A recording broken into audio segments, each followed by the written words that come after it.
With Penn State coming back, with Michigan coming back to a certain extent, the East is just a monster. It may be the best division in football right now. The West, it seems like Wisconsin's able to make that championship game and make it a really good game and compete, other than the 59-0 game against that great Ohio State team. But there's a disparity there. So are you in favor of possibly blowing up these divisions, forgetting the geography, and making them what we would consider to be balanced? Or do you just think it's cyclical and it's going to change again anyway?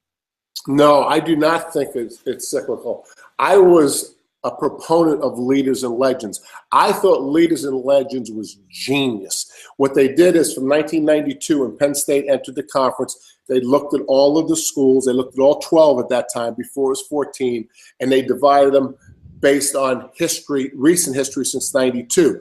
So what it did with Leaders and Legends, Mark, when it was two balanced divisions, the bottom had a chance to move to the middle. The middle had a chance to move to the top, and the top had a chance to stay at the top. Once you went geographically, you put all these powerful schools in the East.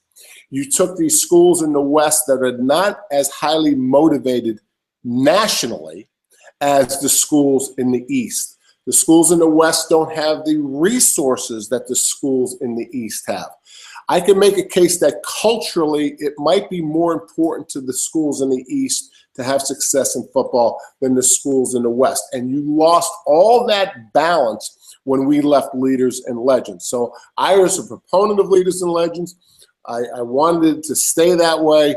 I was in a very small minority. I think most people focused on the name, and that was an absurd argument in my opinion. So the East is much stronger, and it predicts to continue to be that way. People say, look at the SEC. When I was in the SEC, the East was strong. Then it was the West, and it's rotated.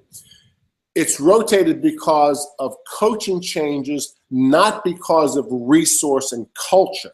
That's why it can rotate in the South, but I don't see it rotating in the Midwest.